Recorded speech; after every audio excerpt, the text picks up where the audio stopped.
आज जो हम राइटर पढ़ेंगे ये है बेन जॉनसन, ठीक है। विलियम शेक्सपियर को कल हमने मेरा ख्याल है एक अच्छा टाइम दिया था और अच्छी डिटेल उसकी हो गई थी।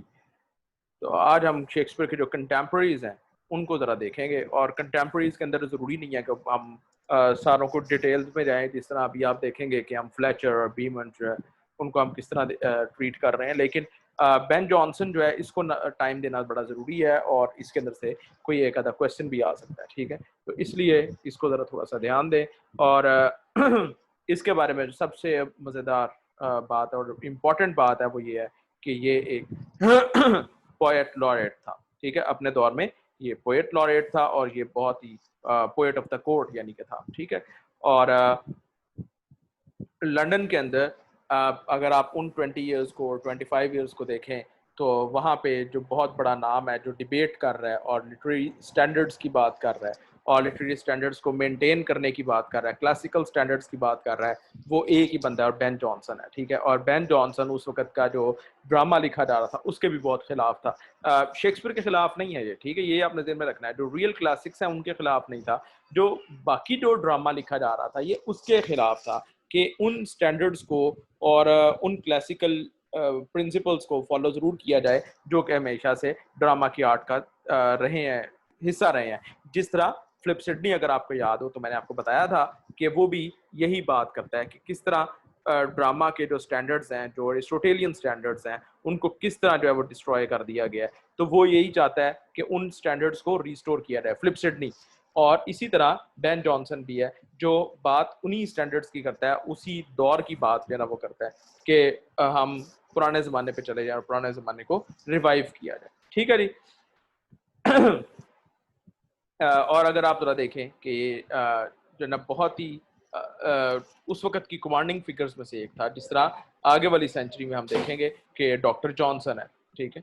तो डॉक्टर जॉनसन बड़ा एक कमांडिंग फिगर है और उससे कोई डिसएग्री नहीं कर सकता। डिसएग्री करेगा तो डॉक्टर जॉनसन की जो बड़ी टफ क्वेश्चनिंग है उसका उसे सामना करना पड़ेगा, ठीक है। ये जो लिटरेरी पीपल होते हैं ना, जो इस तरह के लिटरेचर वाले लोग होते हैं, उनसे आप ये एक्सपेक्ट अगर करें कि वो बड़ी ही ऐसी ओपिनियन वाले होंगे कि अगर कोई उनसे डिसएग्री कर रहा है तो वो उसको कहेंगे ठीक है भी तुम्हारी अपनी ओपिनियन है। ऐसा नहीं होता, ठीक है। वो क्यों ऐसा नहीं होता, उसकी वजह ये होती है कि they are very learned people, ठीक है। और बहुत ज़्यादा लर्नड होने की वजह से उनकी जो अंडरस्टैंडिंग होती है लिटरेचर की या आर्ट की, वो आम बंदों से बहुत ज़्यादा होती है। और कई दफ़ा जो डिसएग्री कर रहे होते हैं वो उन चीज़ों को जानते ही नहीं होते, और इसीलिए जब वो इस तरह की बात करते हैं तो एक तरह से बचगाना उनको फील होता है और वो बड़े स्ट्रॉन्ग रिबटल्स देते हैं उन्हें, ठीक है। और ये बिल्कुल बेन जॉनसन भी वैसा ही बंदा था। और इस बंदे ने ही वॉज एंटायरली और स्क्योरली अगेंस्ट हिज कंटेम्पररीज, यानी कि जो उनकी रोमांटिक टेंडेंसी थी ये उसके बिल्कुल खिलाफ था। और किसकी बात कर रहा है ये, क्लासिकल टेंडेंसीज की बात कर रहा है, ठीक है। रोमांटिक टेंडेंसीज के खिलाफ है जो उस एज में थी और क्लासिकल टेंडेंसीज की बात कर रहा है। और इस बंदे ने दो काम किए हैं जो बहुत ही ज़बरदस्त थे, ठीक है। और एक तो ये था कि क्लासिकल जो फॉर्म थी ड्रामा की, जो मैं डिस्कस कर चुका हूँ, उसको रिस्टोर किया जाए, यानी कि ड्रामा जो है क्लासिकल ट्रेंड्स के ऊपर दोबारा चलना शुरू हो जाए, ठीक है। एक तो ये बात थी। दूसरी बात क्या थी जिसके लिए ये बंदा खड़ा था, वो था कि थिएटर इसके दौर में उसकी जो नोज डाइव है एक, यानी कि थिएटर के अंदर जो बड़ी करप्शन आ रही, करप्शन तो नहीं आप उसे कहेंगे, करप्शन तो बड़ा स्ट्रॉन्ग वर्ड है, आप कह सकते हैं कि एक डीजनरेशन थी उस वक्त के जो थिएटर की, और इसके सामने ये सब कुछ हो रहा था। और इसीलिए अब आप ये ना सोचिए कि शेक्सपियर उस दौर में है तो डी जनरेशन कैसे हो रही है। शेक्सपियर ने तो एक दौर में लिखना फिर छोड़ दिया, फिर उसके बाद मार्लो पहले ही उससे पहले मर गया, और जब ये दो बड़े बंदे चले गए हैं तो फिर अब कौन से बचते हैं, फ्लेचर और बेमंट और वेबस्टर, इस तरह के। वेबस्टर तो फिर भी कोई चीज़, कोई उसका नाम था, लेकिन बाकी सारे जो थे बिल्कुल एक मीडियोकर लेवल की ट्रेजेडीज लिख रहे थे और ज़्यादा फन की तरफ चल रहे थे, क्योंकि अवाम का भी एक हद तक तो लोग बड़े सिविलाइज्ड रहे और बड़े शेक्सपियर वगैरह को देखते रहे, लेकिन फिर हर चीज़ का जिस तरह एक दौर होता है तो इनका भी एक दौर था। उसके बाद फिर थिएटर जो है वो नीचे जाने लग पड़ा, जो उसकी डी जनरेशन थी उसके ये खिलाफ था, ठीक है। तो ये आपको पता होना बड़ा ज़रूरी था। और इसका अगर आप वर्क्स को देखें तो उनके अंदर आपको क्लासिकल टेंडेंसीज बड़ी नज़र आती हैं, ठीक है। अब यहाँ पे हम इसका जिक्र करते हैं कि इसके कौन से वर्क्स हैं। जो सबसे इम्पोर्टेंट इसका वर्क है वॉलपॉन है, ठीक है। 3 इसने कॉमेडीज लिखी थी और उनमें सबसे जो इम्पोर्टेंट थी वो क्या थी, वॉलपॉन। और वॉलपॉन के अंदर ये फर्स्ट नहीं है, ये सॉरी फर्स्ट इसकी जो थी वर्क जो था वो every man in his humour था, ठीक है, वो फर्स्ट वर्क है इसका। तो लेकिन कॉमेडीज जो हैं 3, उनके अंदर मैं जिक्र कर रहा हूँ। 3 कॉमेडीज लिखी हैं, तीनों बड़ी क्लासिक्स हैं, वॉलपॉन, द अल्केमिस्ट और एपिकन। एपिकॉन और एपिकनी और एपिकॉन जो भी इसके पढ़ते होंगे, ये इंग्लिश वर्ड नहीं है। या साइलेंट वुमन, ये भी इसका नाम लिया जाता है, ठीक है। साइलेंट वुमन उसका ज़्यादा मशहूर नाम है। साइलेंट वुमन, ये वुमेन नहीं है, वुमैन, ठीक है, यानी कि खामोश औरत। बड़ी मज़ेदार स्टोरी है। और साइलेंट वुमन जो है, ये मैं कहूँगा आप सब लोग ज़रूर पढ़ें, ठीक है, बहुत ही क्लासिक चीज़ है। और उसके अंदर जो मजाक एलिमेंट है और जिस तरह उसने दिखाया है कि किस तरह जो होते हैं कैमोफ्लैज करैक्टर्स जो होते हैं, जिस तरह आप जिसको कहते हैं कि रूप किसी और का धारा होता है, तो वैसे कैरेक्टर्स जो है ना बड़े इसके अंदर आपको मज़ेदार मिलेंगे। अच्छा, और जो वॉलपॉन और अल्केमिस्ट है, इनकी स्टोरी बहुत ही मज़ेदार स्टोरी है। वॉलपॉन की स्टोरी जो है वो स्पेशली इसलिए मज़ेदार है कि उसके अंदर जो थीम उसने चूज़ किया है वो लोगों की मटेरियलिस्टिक अप्रोच है, ठीक है। वॉलपॉन का मतलब होता है फॉक्स, अगर आप उसका इनके तर्जुमा करें फॉक्स या विक्सन।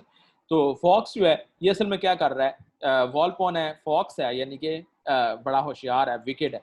और ये पोज करता है कि जैसे मैं मरने के करीब हूँ और इसके पास मालो दौलत बहुत होता है, तो ये पोज करता है कि मैं मरने के करीब हूँ और असल में इसने दौलत इकट्ठी करनी होती है। तो ये पोज करने के बाद क्या होता है, इसके जो दूर पड़े के रिश्तेदार, दोस्त, यार जो कुछ भी है ना, वो सारे इसके लिए बड़े बड़े महंगे तोहफे लेके आते हैं, बड़ी बड़ी वेल्दी किस्म की चीज़ें लेके आते हैं कि ये बंदा अपनी जायदाद जो है उनके नाम कर दे, क्योंकि इसका कोई और है नहीं, ठीक है। तो वो सारे इसलिए लेके आ रहे हैं, यानी कि है वो भी मटेरियलिस्टिक और ये भी मटेरियलिस्टिक है, ठीक है। तो गेम्स चल रही हैं दोनों तरफ। ये सिर्फ पोज कर रहा है कि मुझे बड़ी बीमारी लगी, मैं तो बस गया, आज गया कि कल गया, तो लोग जो है ना बड़े बड़े लेके आ रहे हैं गिफ्ट के, भाई ये बंदा जो है हमें अपनी जायदाद जो है ना लिख देगा। लेकिन वो भी वॉलपॉन है, वो भी फॉक्स है, वो किसी को कुछ नहीं लिख के देता और खुद ही जो है ना वो अमीर होने लग पड़ता है, ठीक है। तो ये जो उसकी इंट्रीग्स हैं, जो उसके गिफ्ट्स लेके आने वाले की, वो बड़ी एक मजेदार है, ठीक है। और ये जा किस तरफ रही है, दिखा हमें क्या रहा है कि लोगों की जो लालच है, ये उसके ऊपर जो है ना एक तरह से दिखा रहा है हमें कि लालची लोग जो है वो किस तरह के होते हैं और क्या जो है ना वो लालच करके क्या कुछ कर सकते हैं। अच्छा जी, तो ये वॉलपॉन की एक सिंपल सी स्टोरी है, मैंने आपको बता दी है, आप इसको ज़रूर जो है ना वो पढ़िएगा। उसके बाद द अल्केमिस्ट, वो एक बड़ी मज़ेदार स्टोरी है। एक तो नावल है ना अल्केमिस्ट, पॉलो कोएल्हो का, जो आप में से शायद लोगों ने पढ़ा हो, लेकिन ये अल्केमिस्ट जो है ये एक कॉमिक स्टोरी है। अल्केमिस्ट कौन होते थे पुराने ज़माने में, जो ये कहा करते थे कि यानी कि दावा था उनका कि any metal can be converted into gold, specially iron. तो वो ये कहते थे कि हमारे पास इस तरह के अगर मटेरियल इकट्ठे हो जाएं तो हम सोना बना सकते हैं घर में, और सोना बना के रातों रात अमीर हो सकते हैं। अगर आपने वो पढ़ा हो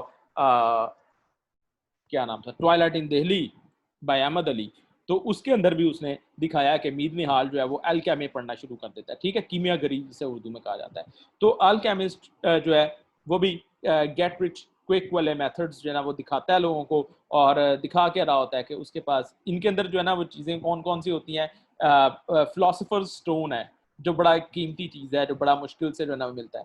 और फिलोसफर स्टोन अगर आपके पास होगा तो आप उससे बड़ा जो है ना वो अल्केमी इस्तेमाल करेंगे और फिर आप हर चीज़ को सोने में कन्वर्ट कर लेंगे, ठीक है। और इसके और बड़ी जो है ना वो स्टोरीज बनाई गई हैं, लेकिन असल में ये मेटाफोरिक होता है कि वो बंदे जो चाहते हैं, हर बंदे के दिल में कहीं ना कहीं ये ख्याल होता है कि वो रातों रात अमीर हो जाए। जो मटेरियलिस्टिक लोग होते हैं, हम उनकी बात कर रहे हैं, ठीक है, रातों रात अमीर होना चाहते हैं, ख्वाब बुनते हैं बड़े बड़े। तो असल में वो ये इसी के साथ रिलेट कर सकते हैं, किया जा सकता है उनको, कि जिस तरह अल्केमिस्ट है कि होता होता उसे कुछ नहीं है, लेकिन लोगों को जो है ना बड़े धोखे जो है ना वो दिए जा सकते हैं, ठीक है। और इसे कहा जा सकता है कि पारस पत्थर, यस, यस, बिल्कुल सही बात है। पारस पत्थर ही कहा रहता है। मुझे वो अहमद अली के नॉवल से ही मुझे भी याद आया कि उसके अंदर शायद इसी का ज़िक्र था। तो और भी बड़ी इस तरह की जो है ना वो चीज़ें उसके अंदर कहते हैं कि इन्वॉल्व हैं, और ख़ास तौर पे अगर आपने पुराने ज़माने में होती थी, अब तो ये कंप्यूटर्स वगैरह का दौर है और लोग यूट्यूब पे चीज़ें देखते हैं। वो बिल्कुल एक छोटी-छोटी कहानियाँ होती थी, जिनके अंदर उमर अय्यार की स्टोरीज़ होती थी और इस तरह की, टार्ज़न और ये सारी। तो उनके अंदर जो है ना ये अलकेमी का ज़िक्र उनके अंदर भी हुआ करता था।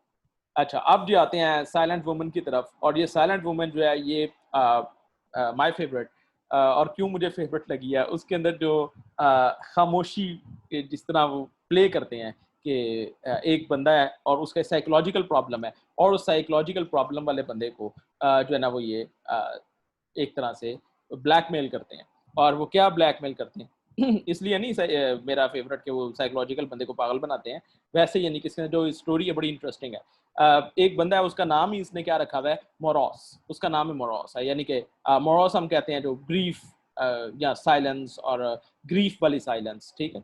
तो वो बंदा ही इस तरह का है और बड़ा अमीर आदमी है, लेकिन वो चाहता है कि उसके जो माल दौलत है वो उसके नेफ्यू के हाथ ना लगे। और ये सारी बातें वो करता किससे है, अपने बार्बर से। और इसका बार्बर जो है उसकी क्या ख़ास बात है कि वो कटिंग के दौरान बिल्कुल नहीं बोलता, ठीक है। और इतना वो खामोश है कि उसकी कैंची चलने की आवाज़ भी नहीं आती, ठीक है।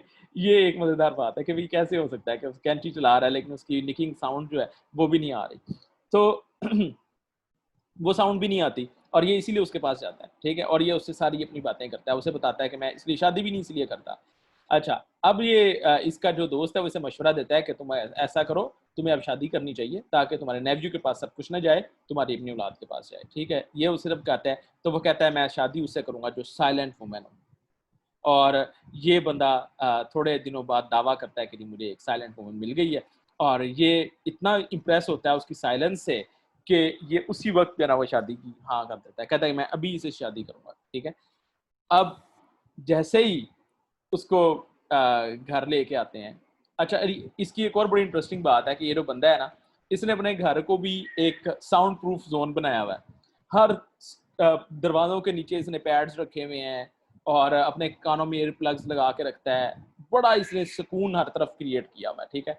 अब ये शादी उसी वक़्त करके जब घर लेके आता है, तो वो जो वुमन है उसका एकदम शायद खुशी की वजह से या दुख की वजह से ऐसा होता है कि उसके अंदर उसकी साइकोलॉजिकल सेटिंग डिस्टर्ब होती है और वो बोलना शुरू कर देती है, और बोलती ही बहुत ऊंची है, ठीक है। वो जैसे ही बोलना शुरू करती है ये वहां से दौड़ लगा देता है।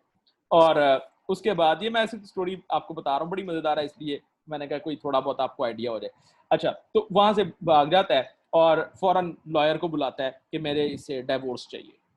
अब लॉयर जो है वो जब सारे मामलात को देखता है तो वो कहता है कि नहीं, इससे डाइवोर्स आपकी नहीं हो सकती, ठीक है। वो उसकी कुछ लीगल ऐसी प्रॉब्लम्स हैं कि डाइवोर्स नहीं हो सकती। अब ये बंदा, इसका जीना हराम हो चुका है, यानी कि मॉर्निंग टिल इवनिंग जो है ये परेशान ही रहता है और छुपा रहता है, कभी कहीं छुप जाता है कभी कहीं छुप जाता है। तो उसके अंदर जो ड्रामा में इसका दिखाया कैसे छुपा हुआ बैठा है कि ये अपनी वो जो राफ्ट पुराने जमाने में शतीर होते थे ना, छतें के वो शतीर होते थे लकड़ी के, उसके ऊपर चढ़ के बैठा होता है कि इसके और कानों पे इसने पूरी जो भी इसके पास चीजें हैं वो सारी कानों पे लपेट लेता है कि मुझे इसकी आवाज ना आए।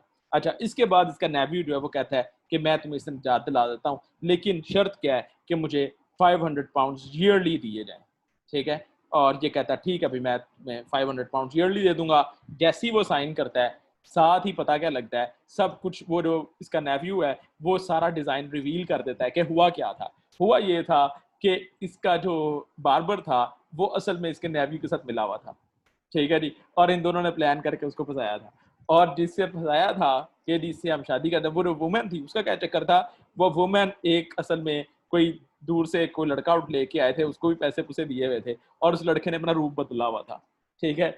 और इस बंदे के साथ जो भी सारा कुछ हुआ, आखिरकार बहरहाल वो चाहता यही था कि मेरी कोई जो है ना उसके पास ना जाए पैसे, एक फुटी कौड़ी भी ना जाए, लेकिन उसने इससे 500 पाउंड ईयरली, और ये उस वक्त के 500 पाउंड है, जिसका मतलब है आजकल 500 पाउंड में है वो समझ लें कि तकरीबन 1 लाख रुपया है। लेकिन ईयरली उस जमाने में तो सिर्फ 50 पाउंड्स भी जिनको मिलते थे ना, वो भी बड़े अमीर लोग हो रहा करते थे। तो ये सोने का सिक्का था उस वक्त, ठीक है। तो यानी कि 500 उसको सोने के सिक्के मिलने हैं पूरे साल के, तो एक बहुत बड़ी अमाउंट थी। और ये सारा इसके साथ मजा होता है। तो ये सारी ट्रेजेडी के अंदर जो है ना, बड़ा बंदा एक रिफ्रेशिंग सी एक ट्रेजेडी, सॉरी कॉमेडी है। जॉनसन की जो बहुत बड़ी बड़ी ट्रेजेडीज हैं, दो ही हैं सिर्फ, और उनके अंदर दोनों ये मशहूर की जाती हैं। लेकिन उस वक्त की ट्रेजेडीज, क्योंकि शेक्सपियर और मार्लो की बहुत ज़्यादा मशहूर हो चुकी थी, इसकी ट्रेजेडीज मशहूर नहीं हुई, लेकिन इसकी कॉमेडीज जरूर मशहूर हो गई, ठीक है जी। और ट्रेजेडीज में इसके सेजनस और कैटलीन, ये दो इसकी ट्रेजेडीज हैं, और ये क्लासिकल लाइंस के ऊपर हैं, यानी कि जिन लाइंस को एरिस्टोटल ने सेट किया था या और जो क्लासिकल राइटर्स थे, ये उसी लाइंस के ऊपर इसने लिखा है, ठीक है जी।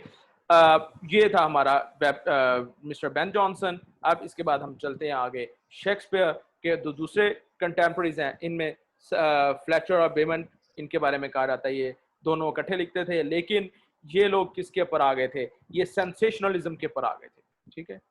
ट्रेजेडीज, यस ट्रेजेडीज इसकी सेजनस एंड सॉरी, और एक थी कैटिलीन। स्पेलिंग इसके देख लीजिएगा, मेरे ख्याल में तो ठीक है। और ये मैंने आपको जो फाइल कल भेजी थी उसके अंदर ये दोनों नाम मेंशन है, ठीक है। उसको जरा अपने सामने रख लिया करें, या आप उसको एक फर्स्ट स्टडी कर लिया करें। वो एक तरह से प्री लेक्चर नोट्स आप कह लें, ठीक है। नोट्स उनके ऊपर अपने डेवलप किया करें आप, ये नहीं कि उनको आप नोट्स के तौर पर रख लें, नोट्स अपने डेवलप करें आप लोग। अच्छा, तो बीमन और फ्लेचर की मैं बात कर रहा था, तो ये सेंसेशनलिज्म की तरफ चल पड़े थे। जो शेक्सपियर के अंदर आपको रियल मीनिंग नजर आ रहे हैं लाइफ के, डिबेट्स हो रही हैं, ह्यूमनिस्टिक प्रॉब्लम्स हैं, ये वो सारी प्रॉब्लम्स इसके अंदर आपको नजर नहीं आ रही, ठीक है जी। वेबस्टर को अगर देखा जाए, अगला एक राइटर है वेबस्टर, और वेबस्टर किस लिए मशहूर हुआ था? Due to his tragedies of blood and thunder, यानी कि बहुत ज्यादा वायलेंट किस्म की ट्रेजेडीज थी। और जेम्स वन की जो रेजीम थी, जैकोबियन यानी कि जो एरा था, उसके अंदर आप समझने के Webster is the most important man, ठीक है जी। और यानी कि उस वक्त का ड्रामाटिस्ट है, बड़ा इंपॉर्टेंट। लेकिन ये वो दौर है जब शेक्सपियर और जो बड़े बड़े ड्रामाटिस्ट हैं वो रिटायरमेंट की तरफ जा चुके हैं या छोड़ चुके हैं, ठीक है जी। इसलिए इस तरह के लोगों को मौका मिल गया था।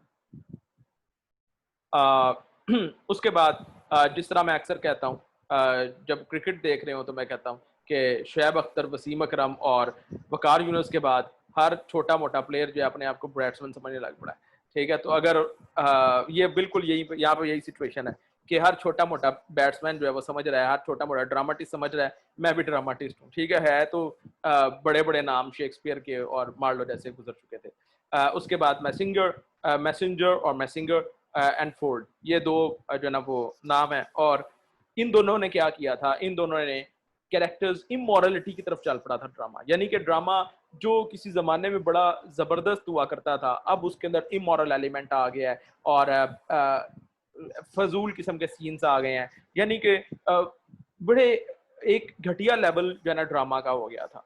अच्छा, अब वो घटिया लेवल क्यों हुआ था, इस बात को हम आगे जाके भी डिस्कस करेंगे। लेकिन अभी यार प्रोज का हमने काम करना है, प्रोज में आऊँगा।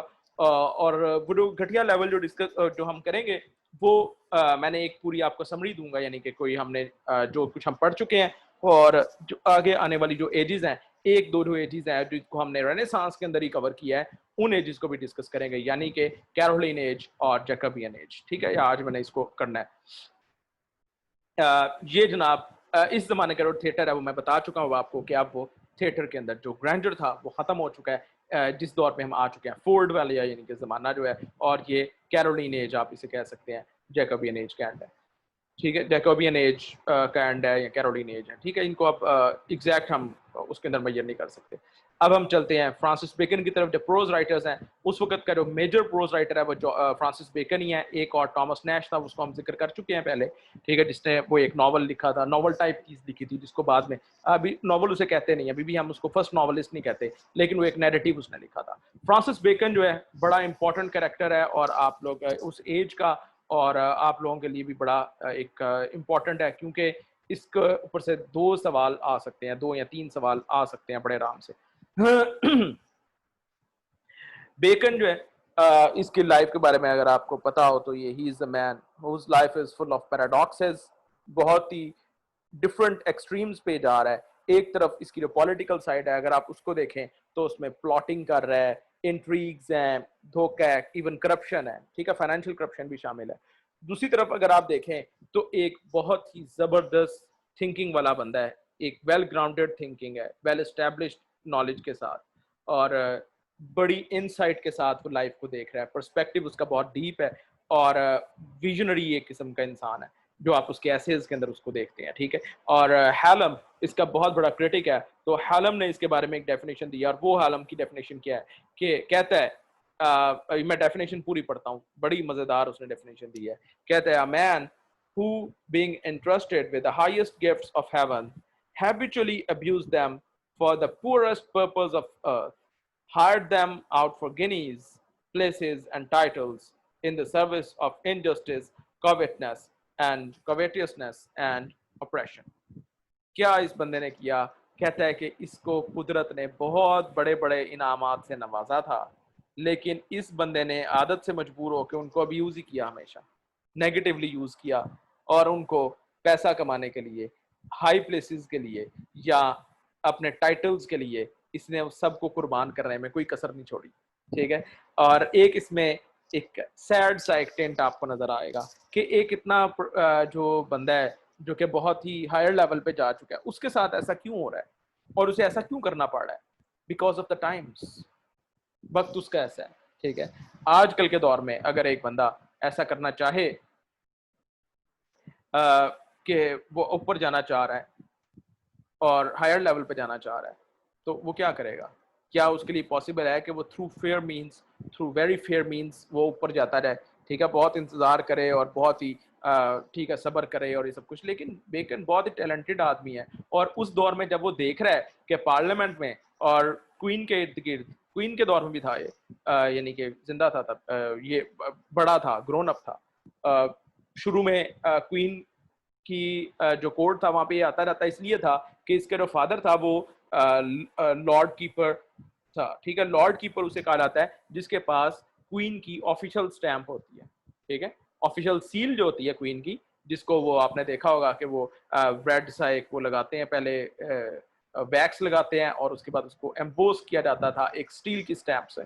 तो वो जो स्टील की स्टैंप होती थी, ठीक है, वो इसके पास होती थी, इसके फादर के पास। तो लॉर्ड कीपर बहुत बड़ा होता था उस जमाने में कि जो भी ऑर्डर पास होना है वो इसके पास से होना है, ठीक है, जिसको आप क्या कहते हैं, वो होम सेक्रेटरी जिसे कहते हैं मेरा ख्याल है आजकल। तो वो तकरीबन था जिनके वजीर आला के बिल्कुल नीचे होम सेक्रेटरी होता है, और होम सेक्रेटरी को अगर आप कोई काम के अंदर फौरन वो हो जाता है, तो बिल्कुल लॉर्ड कीपर का हिसाब था। और क्वीन इसको लिटिल लॉर्ड कीपर भी कहती थी, ये फ्रांसिस बेकन को कहती थी कि लिटिल लॉर्ड कीपर, मजाक में, क्योंकि क्वीन वहां पे आता रहता था कोर्ट में। लेकिन इसके बावजूद, इतना लाइक और जहीन होने के बावजूद, इसको कोर्ट के अंदर आगे मौका नहीं मिला। और फिर जैसे ही क्वीन की डेथ हुई है 1603 में, उसके बाद क्वीन एलिजाबेथ की डेथ के बाद फौरन बाद कोर्ट के अंदर इतनी इंट्रीग्स थी, इतनी साजिशें हो रही थी, कॉन्स्पिरेसीज हर तरफ चल रही हैं, ट्रीजन्स हो रही हैं।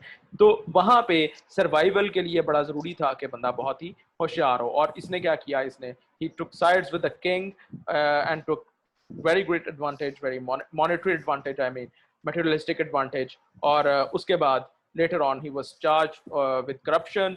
पार्लियामेंट में इसका ट्रायल हुआ, और इसने बचने के लिए इसने कहा जी हाँ जी मैंने ये सब कुछ किया है, सब कुछ इसने अपने सर पे ले लिया, इवन जो बादशाह के लिए इसने किया था वो भी अपने सर पे ले लिया। और इसलिए लिया कि बादशाह ने फिर इसके जो सारे जो उनके थे ना सजाएं थी वो सारी माफ कर दी, सिर्फ एक सजा इसकी रही थी, और वो सजा ये थी कि फ्यूचर में ये कोई ओहदा नहीं हासिल कर सकता, कोई पब्लिक जो ओहदा है वो इसको नहीं मिल सकता। बाकी सारे जो था ना इसके पास पैसे पूसे इससे वापस जितने भी निकले वो ले लिए, और सजा इसे नहीं दी, बिहेड नहीं किया गया, इसको जेल में नहीं डाला गया सिवाय 1 या 2 दिन के। तो इसकी इसलिए बचत हो गई, किंग ने सब कुछ माफ कर दिया, क्योंकि किंग का अपना नाम भी था ना, तो उसी के लिए इसने किया। जेम्स 1 की जिक्र कर रहा हूँ मैं। तो लेकिन इसका एंड जो है फिर बड़ा एक सैड किस्म का एक एंड बन गया वो। अच्छा, तो ये तो इसके लाइफ के बारे में थी, आप यकीनन जानते होंगे। और ये राइटर जो है वाहिद राइटर है जो लिटरेरी भी है, यानी कि लिटरेरी राइटर भी है और साथ साइंटिस्ट भी है, ठीक है। ये आपने लाजमी याद रखिएगा कि सवाल आ सकता है कि कौन सा बंदा है जो साइंटिस्ट भी है, इनमें से कौन सा बंदा जो साइंटिस्ट है। तो ये ना हो आप नाम ढूंढते रहे न्यूटन का और किसी और बंदे का, इस तरह के गैलीलियो जैसे बंदों का। तो फ्रांसिस बेकन जो है वो भी एक साइंटिस्ट भी था, ठीक है। और जो फर्स्ट इसकी बुक थी उसका नाम था नोवम ऑर्गेनम। ये शायद मैंने आपको जो नोट्स भेजे थे उसके अंदर था, लेकिन मैं बहरहाल दोबारा चैट के अंदर भी लिख देता हूँ। नोवम ऑर्गेनम, ये लैटिन वर्ड है और इसका मतलब है द न्यू इंस्ट्रूमेंट, ठीक है, द न्यू इंस्ट्रूमेंट। और ये इसने लिखी किसके अगेंस्ट थी, या उसका एंटीथीसिस जिसे हम कहते हैं, या उसके ऑपोजिट एक आइडिया लेके आया था वो, अरिस्टोटल के ऑपोजिट लेके आया था। अरिस्टोटल की एक बुक है ऑर्गेनन, ऑर्गेनन, ऑर्गेनन, ठीक है जी। इसका मतलब है कि यानी कि आर्ट ऑफ रिसर्च कह लें आप, या आर्ट ऑफ अंडरस्टैंडिंग मैटर्स, या टूल्स ऑफ अंडरस्टैंडिंग। और इसने इसके अगेंस्ट जो है वो एक लिखी थी बुक, और उसका नाम नोवम ऑर्गेनम। ये नोवम की स्पेलिंग मैंने गलत लिख दी है, नो, यस यस यस, यही मैं स्पेलिंग ठीक करने लगा था। नोवम ऑर्गेनम, ये असल में ना ऑटो करेक्ट इसके अंदर भी होता है, तो वो जब मैं टाइप कर रहा था तो उसने वैसे ही उसको डालने दिया। अच्छा, तो नोवम ऑर्गेनम इसका नाम है, हमने जेन में रखना है, ठीक है जी। और उसके बाद इसको एक टाइटल मिला था, और वो टाइटल क्या था, विस्काउंट सेंट एल्बन, विस्काउंट सेंट एल्बन, ये इसका टाइटल है। ये भी आपने जेन में रखना है और ये याद होना चाहिए, ठीक है, ये बड़ा इंपॉर्टेंट है। और कई जगह पे इसका टाइटल जो है वो बैरन वर्लम भी है, वर्लम, ठीक है। ये लैटिन वर्ड्स हैं, इनको आपने ज़्यादा परेशान होने की जरूरत नहीं है। तो ये इसके आप नोट्स जब बना रहे होंगे तो इसके नामों के आगे ये फ्रांसिस बेकन के आगे ये नाम लिख लीजिएगा, ठीक है ताकि आपको याद रहे, जो जितनी भी रिवीजन होगी फिर याद आता रहेगा। अच्छा, तो मोस्ट फेमस वर्क इसका जो है वो इसके एसेज हैं। एसेज को डिटेल में हम बाद में पढ़ेंगे, वो आपको पता है कि आप सब ने पढ़े हुए हैं, लेकिन उनके अंदर जो विटी चीज़ें हैं उनको ज़रा थोड़ा सा हम देख लेते हैं कि आप इसको अगर आपने देखना हो तो ये कैसा है कि ये एक क्वेश्चनिंग स्पिरिट इसके अंदर बहुत ज़्यादा हमें नज़र आती है। और एसेज के अंदर भी ये उन्हीं क्वेश्चंस को प्रेजेंट कर रहा है जो एसेज इसने जो क्वेश्चंस, उन्हीं क्वेश्चंस को एड्रेस कर रहा है जो क्वेश्चंस इसके सामने आते हैं ड्यूरिंग स्टडी और ड्यूरिंग डिफरेंट थिंग्स। और जब वो अपने एक्सपीरियंसेस जो वो देख रहा है उन सब के बाद जो चीज़ें उसके सामने आई हैं उन्हीं चीज़ों को उसने डिस्कस किया है अपने एसेज के अंदर। और इसने किया क्या कि जो फ्रेंच मॉडल था मॉन्टेन का, इसने उसको मॉन्टेन, इसको जो है ना मॉन्टेन, पता नहीं से फ्रेंच में से क्या पढ़ते होंगे, मैं इसकी इंग्लिश प्रोनाउंसिएशन कर रहा हूँ, ठीक है, मॉन्टेन। तो इंग्लिश में से शायद फ्रेंच में से शायद मोन्टाक पढ़ते हो, कुछ भी पढ़ते हैं मुझे इसको, क्योंकि फ्रेंच लैंग्वेज थोड़ी सी डिफरेंट है प्रोनाउंसिएशन उसकी। तो एसेज के अंदर आपको इसके नज़र क्या आता है कि एक बहुत ही वेल ग्राउंडेड स्कॉलर और फिलोसोफर है जिसने एक सीजन लाइफ गुजारी हुई है, एक यानी कि बहुत ज़्यादा इसने हालात देखे हैं। और उसके बाद उसकी थिंकिंग बड़ी डेवलप हो गई है। तो इसने पहले जो एसेज लिखे थे वो सिर्फ 10 एसेज थे जो फर्स्ट पब्लिकेशन में आए, और उसके बाद ये इम्प्रेस हुआ जब लोगों ने इसको बहुत ज़्यादा हाईलाइट किया उन सारे एसेज को, तो फिर इसको शौक हुआ और इसने बिल्कुल एंड पे जाके एक जो नया एसेज रिवाइज्ड एडिशन था जो इसने पब्लिश किया, और बड़ा ज़बरदस्त एडिशन था वो। और जो आपके पास करंटली मौजूद है, ठीक है। और इसके अंदर मेरा ख्याल है 58 एसेज है, मेरा ख्याल है 58 है। आई होप कि मैंने कहीं पे लिखा हुआ है 58 एसेज हैं। ये आप लोगों को मैंने नोट्स दिए थे उसमें शायद कहीं लिखा हो मैंने ये, अब मुझे ज़हन में नहीं आ रहा मैंने कहाँ ये पढ़ा है या लिखा है। तो 58 ये इसके एसेज हैं जो टोटल हमारे पास आजकल मौजूद हैं। अच्छा, और ये अगर कोई कंफर्म कर सकता है तो मुझे काइंडली बता दीजिएगा अभी, कोई अगर कंफर्म कर सकता है, ठीक है। 52 है या 58 है, ये ज़रा मुझे बता दीजिएगा। अच्छा, और ये इसने इनके 2 दफ़ा उसको वो किया था। मॉन्टेन कौन है? ये फ्रेंच राइटर है जिसके ऐसे का मॉडल था जिसके ऊपर इसने लिखे हैं एसेस, फ्रांसिस बेकन ने, और इसने उन एसेस को ज़रा और ज़्यादा हाईलाइट कर दिया। अच्छा, तो मैं ये बता रहा था कि इसके जो एसेस हैं इनके अंदर अगर आप देखें तो आपको क्या नज़र आएगा, बहुत ही वास्ट थीम्स हैं इनके एसेस के। लॉ भी नज़र आएगा, science, history, politics and ethics, religion, even parenting, जो चीज़ें हैं पेरेंटिंग और जो है ना वो वैसे जो चीज़ें बिल्कुल जो घरेलू किस्म की चीज़ें हैं वो भी इसने डिस्कस की हुई हैं, पेरेंट्स के ऊपर भी, चिल्ड्रन के ऊपर भी, और इवन जो मॉरल आइडियाज़ हैं, मॉरल वैल्यूज़ हैं, उनके ऊपर भी इसने डिस्कस किया हुआ है। तो बहुत ही एक वास्ट रेंज है इसके, एक बड़ा वास्ट स्पेक्ट्रम है जिसके अंदर ये एसेस लिखता है। और इसके जो एसेस थे जो एंड पे पब्लिश हुए हैं वो किसी ने नहीं देखा अभी तक। हाँ जी, 58 ही हैं, बिल्कुल एग्जैक्ट 58। अच्छा, मेरी याददाश्त इसका तो थोड़ी बहुत काम करती है।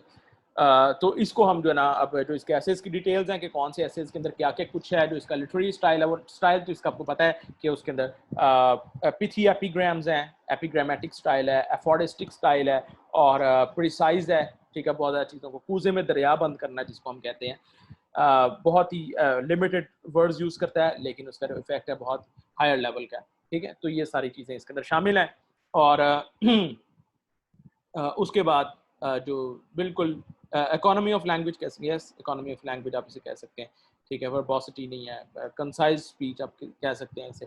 तो इसको बड़ा हम डिस्कस करेंगे इंशाल्लाह, जब हम कोर्स को रिवाइज कर रहे होंगे तब हमारे सारे वर्क्स आएंगे। ठीक है जी। फिर हम इसको जॉनरा वाइज डिस्कस करेंगे। ठीक है, यानी कि जब मैं कोर्स की तरफ आऊँगा तो फिर जॉनरा वाइज डिस्कस करेंगे, फिर हम लिटरेरी हिस्ट्री के हिसाब से उसको डिस्कस नहीं करेंगे। ठीक है, यानी कि पहले अगर क्लासिकल नॉवल कर रहे हैं तो फिर जो आपके कोर्सेज में है नॉवेल्स, उन सबको डिस्कस करेंगे, और मॉडर्न नॉवल भी डिस्कस करेंगे, फिर इसी तरह पोएट्री और ये सारा कुछ। ठीक है ना। अच्छा, और इसके उस दौर में जो बड़ा एक जो दूसरा नाम बड़ा मशहूर हुआ वो सर वॉल्टर रेलीग है। और सर वॉल्टर रेलीग जो है, इसका हिस्ट्री ऑफ द वर्ल्ड, ये इस वजह से मशहूर हुआ था। ठीक है, history of the world. And we have 4 minutes left, और इसके अंदर टॉमस नैश हमारा हो चुका था। और एक और जो बड़ी इंपॉर्टेंट चीज़ है वो है Kings James version of Bible. King James version of Bible, James one था ये जिसने बाइबल का एक जो है ना वो चार्टर दिया कि भाई आप जो है ना न्यू इसको आप ट्रांसलेट करें। ठीक है, न्यू ट्रांसलेशन हो जो कि लैटिन मॉडल के ऊपर बेस कर रही हो, ग्रीक मॉडल बेस ना कर रही हो। ठीक है, जिस तरह पहले जो गुजरा है उसने ग्रीक मॉडल पे बेस करके एक ट्रांसलेशन दी थी, ये लैटिन मॉडल की अब बात कर रहा है। ठीक है, और इसके अंदर 54 स्कॉलर्स थे जिसको इसने चार्ज दिया, जिसको इसने कमीशन किया कि 54 स्कॉलर्स, ये एक इम्पॉर्टेंट बात है कि 54 स्कॉलर्स ने इसको कंपाइल किया था। और इसके अंदर जो रियल एंग्लिकन चर्च है वो आपको नजर आता है। ठीक है, जो एंग्लिकन चर्च यानी कि चर्च ऑफ इंग्लैंड है, उसके जो प्रिंसिपल्स है उनको एस्टैब्लिश किया गया। ठीक है, और it proved as an affirmation of the Protestant England. ठीक है, यानी कि अब प्रोटेस्टेंटिज्म जो है वो अपने उरूज पे आ चुकी है और रोमन चर्च से बिल्कुल अलग हो गया, क्योंकि ये तर्जमा इस तरह का किया गया। ठीक है, तो वो जब इस तरह के तर्जमे जो होते हैं, यानी कि जिनके अंदर पॉलिटिक्स भी इन्वॉल्व है, बादशाह वो तर्जमा करवा रहा है। और बाइबल का आपको पता है कि जिस तरह उसके वर्जन्स जो हैं वो एक जैसे नहीं है, सारे वर्जन में बहुत बहुत डिफरेंट है, डिफरेंट किस्म की स्टोरीज हैं।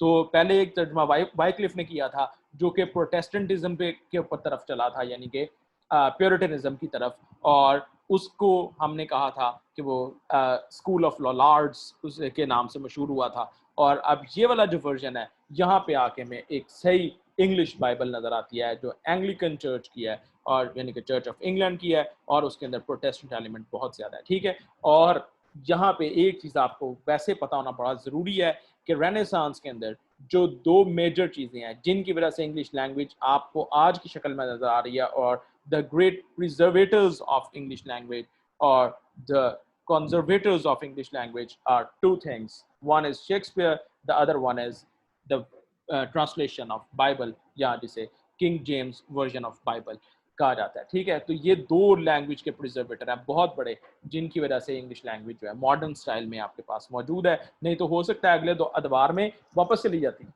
ठीक है, लेकिन यानी कि प्योरिटन एज में आके हो सकता है वो सारे लिटरेचर को रिनाउंस करते और सारा कुछ पीछे ले जाते। ठीक है, लेकिन क्योंकि प्रोटेस्टेंट्स जो थे या प्योरिटन्स जो थे वो इसी बाइबल को तो फॉलो कर रहे थे। ठीक है, थे ही प्रोटेस्टेंट वो सारे। तो अगली एज में, यानी कि यही वाली इंग्लिश जो है वो इस्टेब्लिश होनी शुरू हुई। ऑल दो मिल्टन के अंदर आपको बड़े मेडिवल वर्ड्स या लैटिन फ्रेजेस यूज होते नजर आएंगे, लेकिन उसके बाद आपको लैटिन कहीं नजर नहीं आएगी, वहां पे सारी इंग्लिश शुरू हो जाएगी। ठीक है, अगर आप जब पढ़ते हैं गुलिवर्स ट्रेवल्स पढ़े, कहीं लैटिन वर्ड देखा है आपने उसके अंदर? ठीक है, अलेक्जेंडर पोप कहीं कहीं इस्तेमाल करता है, लेकिन ज्यादा नहीं नजर आएगा। फिर उसके बाद आपको और जो इस वक्त के राइटर्स हैं, किसी नॉवल के अंदर आपने देखा हो लैटिन वर्ड, ठीक है, कहीं भी आपने नहीं देखा। तो इस जगह के बाद जो 18th सेंचुरी है, 1700s, इनके अंदर लैंग्वेज आपको कभी डिस्ट्रॉय होती नजर नहीं आएगी, कोई लैटिन यूजेजेस नहीं होंगी, कोई फ्रेंच यूजेजेस नहीं होंगी। ठीक है जी, यहाँ पे हम इसे खत्म करते हैं, और जो अगला लेक्चर है उसमें एक तो मैंने आपको करना है इंशाल्लाह, ये सारा हम रिव्यू करेंगे, एलिज़ाबेथन एज और ये सारी जो रेनेसांस है इस पूरे को रिव्यू करेंगे, और उसके बाद जो उसके पॉलिटिकल कंडीशन है उस दौर की, उसके ऊपर मैं थोड़ा सा हाईलाइट करूंगा along with the literary terms. ठीक है जी, तो ये हमारा पूरे इस वीक के बाद हमारा सारा काम जो है इंशाल्लाह खत्म हो जाएगा। ठीक है, और उसके बाद हमारी जो अगली एजेस हैं, अगली ages we will be very quick with them, क्योंकि उनके अंदर इतना पॉलिटिकल इवेंट्स इतने नहीं हैं। राइटर्स हैं, लेकिन वो राइटर्स बहुत से राइटर्स ऐसे हैं जिनको आप जानते होंगे, और जिनको नहीं जानते होंगे वो इतने हमारे लिए उनके इतने वर्क्स भी यानी कि नहीं है। ठीक है, मॉडर्न एज में जाके बहुत ज़्यादा वर्क्स हो जाएंगे, लेकिन उससे पहले हमारे विक्टोरियन में भी थोड़े से राइटर्स हैं। रोमांटिक एज के अंदर आपने जो पोएट्स हैं वो तकरीबन अपने सारे पढ़े हुए हैं, और नॉवलिस्ट को भी आप बड़ी अच्छी तरह जानते हैं।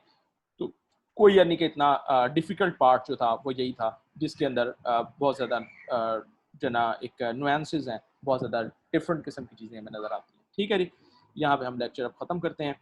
अल्लाह हाफ़िज़। क्वेश्चंस जो आपको हों वो मुझे आप ग्रुप में भेज सकते हैं, पर्सनल मैसेजेस में भी भेज सकते हैं।